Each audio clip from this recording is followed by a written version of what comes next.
ദൈവത്തോടും മനുഷ്യരോടും പുനരൈക്യപ്പെടുക. എഫെസ്യ ലേഖനം 6:1-10 വരെ. ധ്യാനത്തിനായിട്ട് 5-ാം വാക്യം. ദാസന്മാരെ, ജഡപ്രകാരം യജന്മാരായവരെ ക്രിസ്തുവിനെ പോലെ തന്നെ ഹൃദയത്തിൻ്റെ ഏകാഗ്രതയിൽ ഭയത്തോടും വിറയലോടും കൂടെ അനുസരിപ്പിൻ. ജനത്തിരക്കും ശബ്ദകോലാഹലങ്ങളും നിറഞ്ഞ ലോകത്തിലാണ് ആധുനിക മനുഷ്യൻ ജീവിക്കുന്നത്.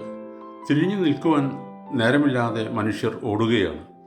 പണസമ്പാദനമാണ് ചിലരുടെ ലക്ഷ്യമെങ്കിൽ രാഷ്ട്രീയ മുതലെടുപ്പാണ് മറ്റു ചിലരുടെ ഉന്നം. നേതൃത്വമോഹികളുമുണ്ട് ഈ പന്തയ ഓട്ടക്കാരുടെ കൂട്ടത്തിൽ. എന്നാൽ തിരക്കിനിടയിൽ ഏകാന്തതയുടെ ഇരുട്ടുമുറിയിൽ സ്വയം വിലപിച്ചുകൊണ്ട് കഴിയുന്നവരും ഇല്ലാതില്ല. 2 തരത്തിലുള്ള ഏകാന്തതയുടെ തറവറകൾ നിർമ്മിക്കുന്നവരുമുണ്ട്. ഒരു കൂട്ടർ എല്ലാവരിൽ നിന്നും അകന്ന് ഒറ്റപ്പെട്ട് കഴിയുവാൻ ആഗ്രഹിക്കുന്നു. മറ്റേ കൂട്ടരാകട്ടെ മറ്റുള്ളവരിൽ നിന്ന് അംഗീകരണവും സ്നേഹവും ലഭിക്കാതെ ഒറ്റപ്പെടുന്നവരാണ്. മറ്റുള്ളവർ നമ്മെ സ്നേഹിക്കുകയും അംഗീകരിക്കുകയും ചെയ്യണമെന്ന് നാം ആഗ്രഹിക്കുന്ന പോലെ തന്നെ മറ്റുള്ളവരെ അംഗീകരിക്കുകയും സ്നേഹിക്കുകയും ചെയ്യേണ്ടതാണെന്നുള്ള യാഥാർത്ഥ്യം നാം മറന്നുപോകുന്നു. ഇങ്ങനെ ഏകാന്തതയുടെ ഇരുട്ടറയിൽ സ്വയം വിലപിച്ച് കഴിയുന്നവർ ദൈവത്തിൽ നിന്ന് വേർപെട്ട് ജീവിക്കുന്നവരാണ്.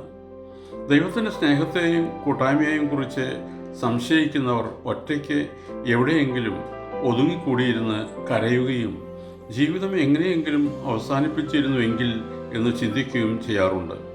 ഒരു ദുർബല നിമിഷത്തിൽ അവർ ആത്മഹത്യയ്ക്ക് ഒരുമ്പെട്ടെന്നും വരാം. ദൈവത്തിൽ നിന്നുള്ള വേർപാടിനേക്കാൾ അഭിശപ്തമായ ഒരവസ്ഥ മനുഷ്യന് ഉണ്ടാവാനില്ല.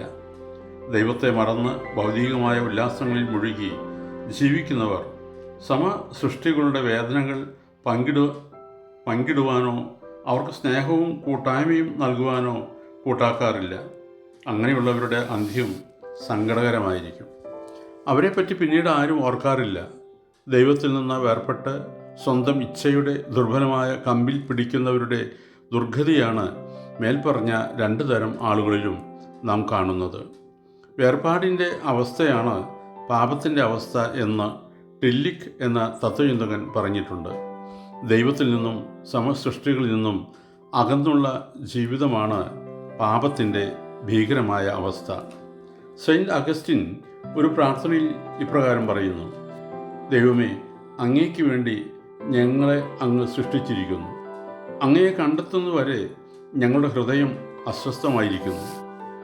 അസ്വസ്ഥരായ നമ്മുടെ ഹൃദയം ദൈവത്തെ കണ്ടെത്തുകയും ദൈവത്തോട് പുനരൈക്യപ്പെടുകയും ചെയ്യുന്നതുവരെ നാം സ്വസ്ഥ ചിത്തരായി തീരുകയില്ല. ദൈവത്തോടും മനുഷ്യനോടുമുള്ള നമ്മുടെ ബന്ധം വേർപ്പെടുത്തിക്കൂടാത്തതാണ്. മറ്റൊരു വിധത്തിൽ പറഞ്ഞാൽ, ദൈവത്തെയും മനുഷ്യനെയും നാം കണ്ടെത്തുകയും അവരോട് പുനരൈക്യപ്പെടുകയും ചെയ്യുന്നതുവരെ നമ്മുടെ ഹൃദയം സ്വസ്ഥമാവുകയില്ല. ചിലർക്ക് ദൈവത്തോട് രഞ്ജിപ്പിലെത്താൻ സമ്മതമായിരിക്കും, പക്ഷേ മനുഷ്യരോട് പുനരൈക്യപ്പെടുവാൻ സാധ്യമല്ല. ഓർക്കണമേ, നാളെ തികച്ചും പ്രതികൂലമായിരിക്കും. ഇന്നു തന്നെ ജീവിതം നയിക്കുക. സഭാപ്രസംഗി 10:12. ജ്ഞാനിയുടെ വായിലെ വാക്ക് ലാവണ്യമുള്ളത്, മൂഢൻ്റെ അധരമോ അവനെ തന്നെ നശിപ്പിക്കും. ദൈവം അനുഗ്രഹിക്കട്ടെ. പ്രാർത്ഥനയോടെ കർത്തൃശുശ്രൂഷയിൽ എളിയ ദാസൻ.